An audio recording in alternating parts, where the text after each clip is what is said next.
Cricket এখন রাজনীতি মুক্ত। সাব্বাস, আরেকটা তালি দেই, এটা তামিম ইকবালের জন্য। এটা হচ্ছে স্বরাষ্ট্রমন্ত্রীর ছেলে সাইদ ইব্রাহিমের জন্য। আর এটা হচ্ছে শিক্ষা প্রতিমন্ত্রী ওয়াইফ ঈশানার জন্য, রওশন ঈশানার জন্য। মানে কি বলবো ভাই, বাংলাদেশ ক্রিকেট নাকি বর্তমানে আপনার হচ্ছে রাজনীতি মুক্ত। কিছুদিন আগেই এই জিনিসটা কিন্তু আমিনুল সাহেব, অর্থাৎ ক্রীড়ামন্ত্রী আমিনুল সাহেব বলেছিল বাংলাদেশ ক্রিকেট হবে রাজনীতি মুক্ত, পলিটিক্স মুক্ত।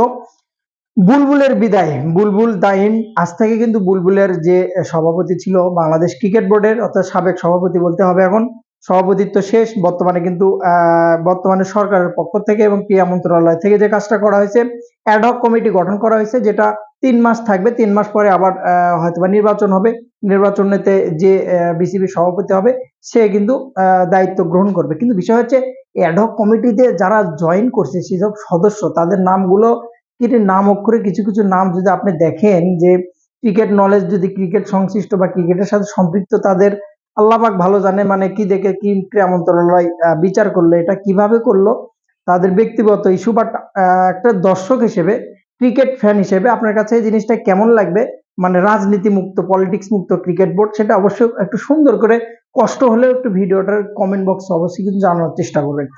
এত দিনের কষ্ট তামিম ইকবালের, এত দিনের কষ্ট, সেই কষ্টটা কিন্তু কিছুটা হলো সার্থক। এবং অ্যাডহক কমিটির সভাপতি তামিম ইকবাল, যে 3 মাস পরে নির্বাচন করে বিসিবি সভাপতি হতে পারবে। তবে মেবি যতটুকু শোনা যাচ্ছে, তামিম যদি এই কাজটা করে তাহলে খুবই খারাপ হবে। আশা করছি তামিম ইকবাল হয়তোবা এই দায়িত্ব পালনের পরে সে হয়তোবা পদত্যাগ করবে বা বিসিবি সভাপতি হবে না, যতটুকু ধারণা বা যতটুকু শোনা যাচ্ছে। তবে না হওয়ার জন্য সে কিন্তু কিছু করবে না, বা চেষ্টা করবে কিন্তু হওয়ার জন্য। ঘটনা হচ্ছে অ্যাডহক কমিটিতে যাদেরকে নেওয়া হয়েছে এখন বর্তমানে বুলবুলের বিদায়ের পর, বুলবুলেরটা পরে আসি, যে নামগুলো নেওয়া হচ্ছে তাদের যদি দেখেন, নান্নুর নাম আছে এখানে, তারপরে আমাদের বাংলাদেশের স্বরাষ্ট্রমন্ত্রীর ছেলে সালাউদ্দিন সাহেবের ছেলে কিন্তু আছে এখানে, এবং যদি আপনি ববি হাজ্জাজের ওয়াইফ আছে এখানে। তো এই যে পলিটিশিয়ান বা পলিটিক্স থেকে মানুষজনকে নিয়ে আসা, এটা ক্রিকেটে কতটুকু যায়, সহিংসতা কতটুকু, কতটুকু আইন বা ল কি বলে, এটা আপনারা একটু বিচার করে অবশ্যই কমেন্ট। আমার একটু জ্ঞান ট্যান একটু কম, তো যাই হোক, যারা আসছে তাদের নামগুলো বলার চেষ্টা করে সম্পর্কে আপনারা একটু বলেন। হাজারো হলে বাংলাদেশ কিন্তু রাজনীতি মুক্ত ক্রিকেট বোর্ড, এটা কিন্তু অবশ্যই বোঝা যায়। এবার আসি বুলবুলের বিষয়ে। বুলবুল সাহেবের বিষয়ে আমার কোনো অভিযোগ নেই। বুলবুল সাহেব যে সময় বাংলাদেশে কোনো সরকার ছিল না, সে সময়টাতে আসিফ মাহমুদ ক্রীড়া মন্ত্রণালয়ের দায়িত্ব পালন করেছে। ছোট মানুষ বা এক্সপিরিয়েন্স নাই, সেদিক থেকে সে বিচার বিবেচনা করলে টোটালি এখন পর্যন্ত যদি ভোট কিন্তু তার দিকেই গেছে এখন পর্যন্ত, যে না সে ভালো পরিচালনা করছে এবং যোগ্য লোককে বিসিবি সভাপতি হিসেবে দিয়েছিল ফারুক সাহেব। পরবর্তীতে টাকার হাতিয়ে নেওয়া বা এরকম চুরি কারবার এরকম পরে কিন্তু বুলবুল সাহেব আসে। বুলবুল সাহেব কিন্তু নিষ্ঠার সাথে দায়িত্ব পালন করছে। এটা আমি আমার ব্যক্তিগত দিক থেকেও বলবো যে বুলবুল সাহেব সত্যিকার অর্থেই বাংলাদেশ ক্রিকেট যতদিন ছিল, বাংলাদেশ ক্রিকেটে যতদিন ছিল, যদি তাকে রেষারেষি না করতো, পলিটিক্স না করতো, তার সাথে যদি বিরোধিতা না করতো, অবশ্যই বাংলাদেশ ক্রিকেটে যারা আছে সম্পৃক্ত, যারা আছে বর্তমানে, যেহেতু তাকে বিদায় করা হলো, তাকে যদি সহযোগিতা করতো, বাংলাদেশ ক্রিকেটের সত্যি উন্নত হতো। এবং বর্তমানে কিন্তু খুব ভালো পদে একটা যাবে, আইসিসির ভালো একটা পদে। মেবি আমার যতটুকু জানা, এশিয়ার কাউন্সিল ক্রিকেট আছে, এশিয়া কাউন্সিল ক্রিকেটের মেবি সভাপতি কি চেয়ারম্যান পদে যাবে, আমি 100% শিওর না, অবশ্যই কমেন্ট বক্সে আমি জানিয়ে দেবো। তবে ভালো পদে গেছে, সম্মান দেনে আল্লাহ হচ্ছে আল্লাহ।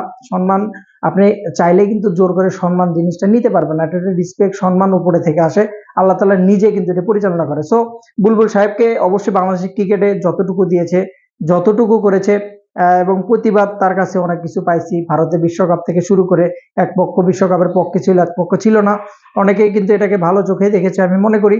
তো বুলবুল সাহেব বাংলাদেশ ক্রিকেটে যতটুকু দিয়েছে, মাশাআল্লাহ, অবশ্যই দীর্ঘজীবী হোক। এবং দা এন্ড বুলবুল সাহেব ভালো থাকুক, তার ফ্যামিলি, সংসার, বাচ্চা কাচ্চা সবাইকে নিয়ে ভালো থাকুক, এবং ভালো দায়িত্ব সে পালন করে, এবং বাংলাদেশের ক্রিকেটকে সে আরো এগিয়ে নিয়ে যাক। পিছনে পলিটিক্স না করে, তাদের বিরুদ্ধে যারা, বুলবুল সাহেবের বিরুদ্ধে যারা পলিটিক্স করে আজকে এই কন্ডিশনে, তারা যে খুব ভালো থাকবে এরকম না, কিন্তু আমরা কিন্তু সবই দেখতে পাবো। সবই তো মাত্র খেলা শুরু হলো। খেলা যে কোন লেভেলে চলছে, একটা গান আছে না, তো খেলা যে কোন লেভেলে চলে যাবে এখন কিন্তু বলা মুশকিল। কেবল অ্যাডহক কমিটিতে পলিটিশিয়ান থেকে, পলিটিক্স থেকে কিন্তু অলরেডি ছেলে, ওয়াইফ এগুলো কিন্তু আসা শুরু হয়েছে। বাংলাদেশ ক্রিকেটে এখন আইসিসি এই জিনিসটা নিয়ে কিভাবে দেখবে, হস্তক্ষেপ করবে কিভাবে, অবশ্যই কিন্তু সময়ের অপেক্ষা।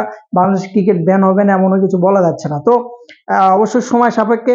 ব্রেকিং নিউজ এখন তামিম ইকবাল সভাপতি অ্যাডহক কমিটির 3 মাস পরে যে নির্বাচনে দাঁড়ায় তামিম ইকবাল, সে যদি ভোট পায় জয়ী হয় সে কিন্তু বিসিবি সভাপতি হওয়ার সামর্থ্য রাখে। সালাউদ্দিন সাহেবের ছেলেও কিন্তু এখন আছে অ্যাডহক কমিটিতে আসে এবং ববি হাজ্জাজের ওয়াইফও কিন্তু আছে। ব্রেকিং নিউজ আপডেট আসলে অবশ্যই জানানোর চেষ্টা করব। বুলবুল সাহেব সরি, এক্সট্রিমলি সরি, আপনাকে অনেক ভিডিও বানিয়েছি, অবশ্যই চেষ্টা করেছি নিরপেক্ষ থাকার জন্য। আপনি বাংলাদেশ ক্রিকেটের জন্য ভালো কিছু করুন এবং দূর থেকে হলেও যদি দায়িত্ব না থেকেও যেমন বাংলাদেশের ক্রিকেটে সেবা করেছেন তেমনটাই করুন। Tamim Iqbal best of luck. বাংলাদেশের ক্রিকেটকে তামিম ইকবাল সাথে মাশরাফিকে নিয়ে আসে, যদি তামিম ইকবাল মাশরাফিকে নিয়ে আসে, যদি সুন্দরভাবে বোর্ডটা গঠন করে ক্রিকেটকে এগিয়ে নিয়ে যায়, সেটার জন্য শুভকামনা। ভালো থাকুন।